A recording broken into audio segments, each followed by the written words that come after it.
বাবার ইংরেজি কি বলেন? বাবা বাবা অসুস্থ। Father is sick. বাবা অসুস্থ। বাবা অসুস্থ। বাবা অসুস্থ না। Father is not sick. বাবা অসুস্থ না। বাবা কি অসুস্থ? Is father sick. বাবা কি অসুস্থ? বাবা কি অসুস্থ না? বাবা কি অসুস্থ না? বাবা কেন অসুস্থ? Why is father sick? বাবা কেন অসুস্থ? Why is father sick? বাবা কতদিন যাবত অসুস্থ? How long? Father is sick. Is father sick? Exactly. এই যে উল্টা করা যাবে না, তাহলে বাবা কতদিন যাবত অসুস্থ? How long is father sick? ঠিক আছে, বাবা অসুস্থ ছিল। Father was sick. একসাথে, বাবা অসুস্থ ছিল। বাবা অসুস্থ ছিল। বাবা অসুস্থ ছিল না। Father wasn't sick. বাবা অসুস্থ ছিল না। বাবা কি অসুস্থ ছিল? Was father sick? বাবা কি অসুস্থ ছিল? বাবা কি অসুস্থ ছিল না? Wasn't father sick? বাবা কেন অসুস্থ ছিল? Why was father sick? Exactly. বাবা কেন অসুস্থ ছিল? বাবা কেন অসুস্থ ছিল না?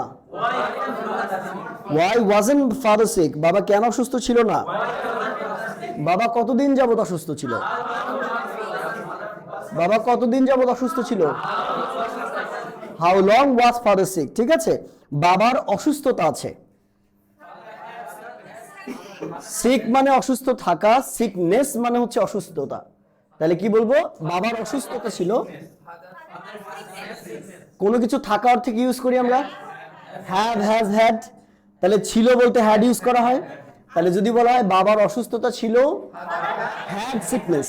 এক্স্যাক্টলি। তাহলে বাবার অসুস্থতা ছিল, বাবার অসুস্থতা আছে। Father has sickness. বাবার অসুস্থতা আছে, father has sickness. Very good. বাবার অসুস্থতা নেই, doesn't. Exactly. Father doesn't have. ঠিক আছে, বাবার অসুস্থতা নেই। Father doesn't have sickness. বাবার অসুস্থতা নেই। বাবার কি অসুস্থতা আছে? ডাজ দিয়ে করতে হবে, ডাজ দিয়ে করতে হবে। Exactly. Does father have sickness? বাবা, হ্যাঁ, বাবার কি অসুস্থতা আছে? বাবার অসুস্থতা, বাবার কি অসুস্থতা নেই? Doesn't father have sickness? বাবার কি অসুস্থতা নেই? ওকে, doesn't father have sickness? বাবার কেন অসুস্থতা আছে? Why does father have sickness? বাবার কেন অসুস্থতা আছে? Why does father have sickness? বাবার অসুস্থতা ছিল। বলেছে একবার, বাবার অসুস্থতা ছিল।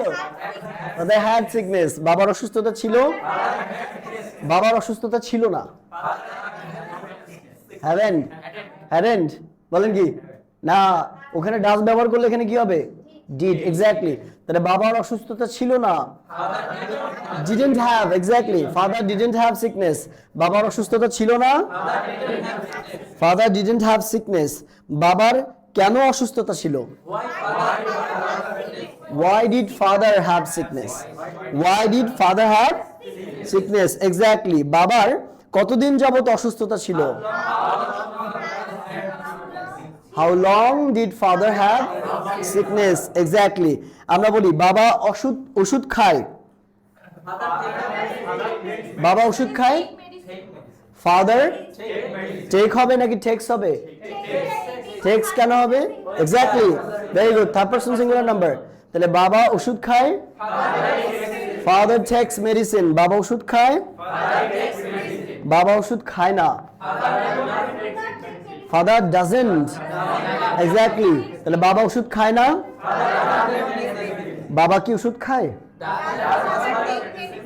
Does father take medicine? বাবা কি ওষুধ খায়? বাবা কি ওষুধ খায়? What medicine? এক্স্যাক্টলি। বলেন, বাবা কি ওষুধ খায়? What medicine does father take? What medicine does father take? বাবা কি ওষুধ খায় বলেন? বাবা কখন ওষুধ খায়?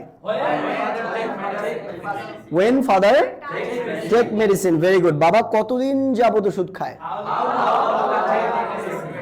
exactly. how long does father take medicine? very good. আমি ইংরেজি শিখি বলেন? I learn English. আমি ইংরেজি শিখি? আমি ইংরেজি শিখি না। I don't learn English. আমি কি ইংরেজি শিখি? আমি কি ইংরেজি শিখি না? আমি কেন ইংরেজি শিখি? আমি কোথায় ইংরেজি শিখি? আমি কতদিন যাবত ইংরেজি শিখি? আমি কিভাবে ইংরেজি শিখি? How do I? আমি কিভাবে ইংরেজি শিখি? How do I learn English? Very good. তাহলে কি ক্লিয়ার হয়েছে মোটামুটি? পারা যাবে? আমরা কতগুলো করে ফেললাম দেখেন, অনেকগুলো ভার্ব কিন্তু করে ফেলেছি cover. Positive, negative, question, why, how, how long সব কভার হয়ে গেল। সো বাসায় যখন প্র্যাকটিস করবেন এইভাবে করবেন, কোনো পার্টনার দরকার পড়বে না। ঠিক আছে, নিজে নিজেই মোটামুটি এই জায়গাগুলো ক্লিয়ার হয়ে যাবে। এবং ফ্লুয়েন্সি আনার জন্য এই বাক্যগুলোর মধ্যে দক্ষতা থাকা অত্যন্ত জরুরি। যদি সিঙ্গেল একটা প্রবলেম থাকে পজিটিভ থেকে নেগেটিভ করতে বা ওটা দিয়ে কোয়েশ্চেন বানাইতে, তাইলে আপনি কথা বলতে বলতে থাম করে থেমে যাবেন। ঠিক আছে।